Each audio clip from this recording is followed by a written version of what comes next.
ये संसार समझदा नाही कहंदा श्याम दोपहरे नु गरीबदास ये वक्त जात है रोगे इस पैरे नु।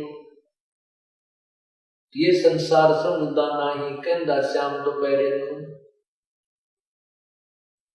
अब पुण्यात्माओं, जब तक हमने ज्ञान नहीं, हम अपने नैतिक जीवन को ही उत्तम मान रहे हैं। शराब पी कर इंसान यदि धूप में पड़ा हो और उसको कोई कहे अरे भले आदमी उठ ले तू यहां से, बहुत गलत जगह पड़ा है, ऊपर से धूप सता रही है, तो शराबी कहता है मत छेड़ मुझे, आहा आनंद हो रहे हैं, पसीना पसीना हो रहा है, कुत्ते उसका मुख में मुत जाते हैं, और फिर भी कहता है मौज हो रही है मुझे मत छेड़, आनंद हो रहे हैं। क्योंकि शराब के नशे में उसको वह गर्मी महसूस नहीं होती, जबकि सारा पसीना पसीना शरीर हुआ पड़ा है। ठीक हमारे ऊपर ये ज्ञान अज्ञान का ऐसा दबाव बना हुआ है कि हम इतने दुखों को भी सुख मान रहे हैं।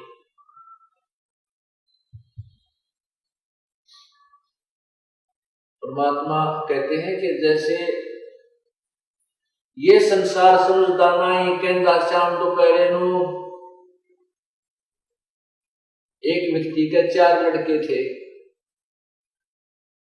उसके 2 मृत्यु को प्राप्त हो गए,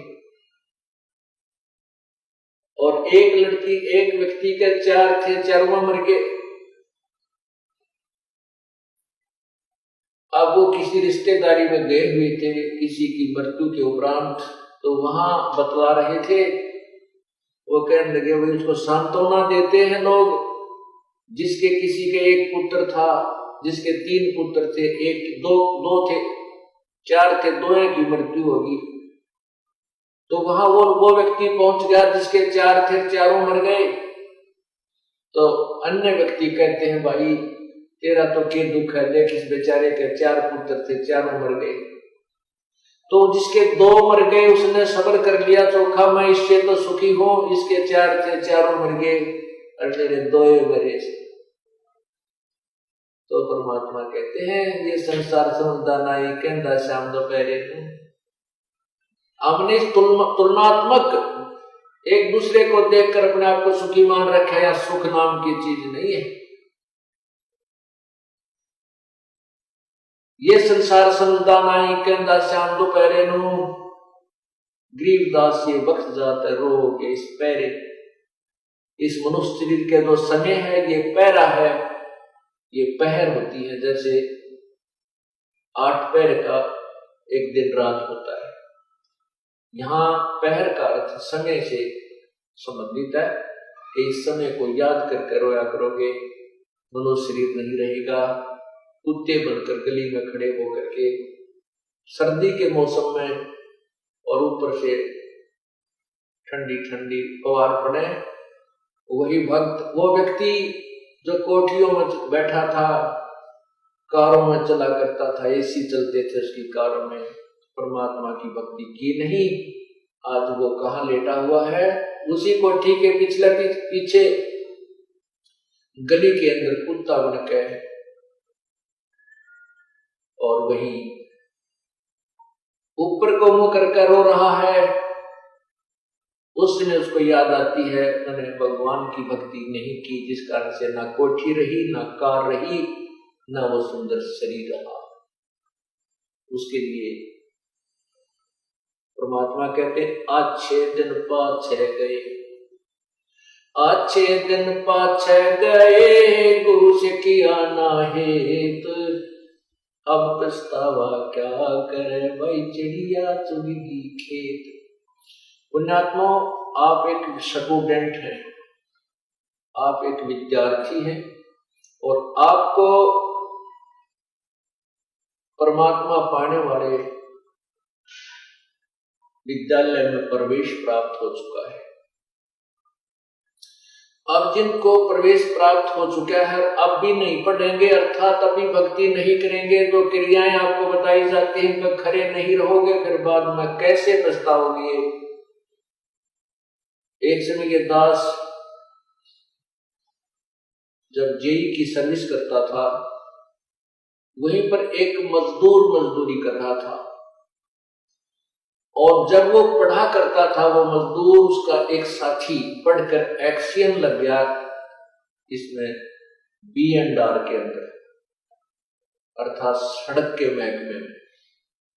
वो उसका साथी सहपाठी जो पढ़ा नहीं मजदूरी कर रहा था, वो तो सड़क के ऊपर टोकरियां डाल रहा था, सड़क के किनारों पर जो खड्डे हो जाते हैं, और उसका जो सहपाठी था वो एक्सियन कार में बैठा हुआ उसी सड़क से जा रहा था। तब वो खड़ा होकर कहता है कि ये जो जाने लग रहा ना कार में एक्सियन, मैं और ये इकट्ठा एक ही स्कूल में पढ़ा करते हैं, मेरे भाग फूट गए, मैं पढ़ा नहीं, यदि मैं पढ़ जाता तो मैं भी आज इसकी तरह कारों में चलता। तो पुण्यात्माओं, ये उस समय आपको याद आएगा जब हाथ से डोर छूट चुकी होगी। इसी प्रकार यदि अब स्टूडेंट्स हो, आप विद्यार्थी हो, अर्थात ये भक्त हो, योगी हो, अब पीछे रह जाओगे, कोई पढ़ेगा नहीं तो नहीं पढ़ेगा, वो तो गधा बनेगा, और जो पढ़ गया वो देव पद को प्राप्त होगा, यानी सतलोक चला जाएगा।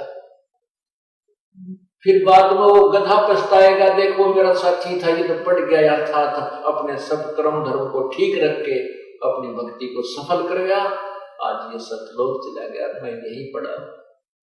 तो उस समय पछताने से कोई लाभ नहीं होगा। उसके लिए परमात्मा कहते हैं, अच्छे दिन पाछे गए गुरु से क्या ना हेत, ये पछतावा के बिना चलिया चुकी खेत।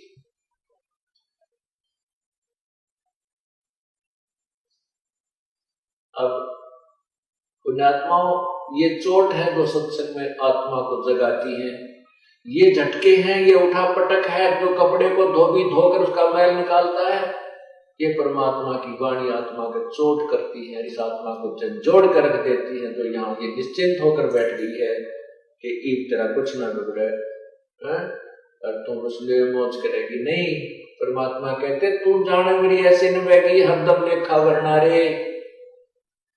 अब हम जवान हैं, आप जवान हैं, तो नो सोच रहे हो मैं जवान ना रहूंगा, नहीं, आप छोटे से बालक भी थे, आप जवान सदा नहीं रहोगे, एक दिन वृद्धावस्था भी आओगी, ये बाल भी दौड़े हो जाएंगे, जाड़ दांत भी नहीं रहेंगी, और ये शरीर यूं हल्लेगा है, और फिर बहुत बुरा हाल हो जाएगा, ना जाने कोई बीमारी घर कर जाएगी, ना पता कोई और दुर्घटना घर में घट जाएगी, ये सदा ये चीज नहीं रहेगी तो सोच बैठा है। शरण पड़े को गुरु संभाले, जान का बालक बोला रे, कहे कबीर तुम चरण चित रखो, जो सोई में डोरा रे। जब आप सत्संग में आ जाते हो, सत्संग में आने के बाद आप नवजात शिशु जैसे होते हो, किसी का तो आज ही जन्म हुआ है, किसी का कल होया होगा, किसी का 10 दिन पहले, किसी का 2 महीने पहले, किसी का साल, कोई 2 वर्ष का, कोई 4 वर्ष का। अर्थात जिस दिन आपको गुरु जी का उपदेश प्राप्त हो जाता है, उस दिन से आपका मानव शरीर प्रारंभ होता है, और जब आपको ये मानव शरीर प्राप्त होता अर्थात प्रारंभ होता है, अर्थात आपको उपदेश गुरु का मिल जाता है, तो आप भोले भाले बालक होते हो। आपके जो प्रारंभ में कुछ गलतियां आपकी हो जाती हैं, तो उनको एक भोला बालक जानकर संत गुरुदेव आपको संभालते हैं,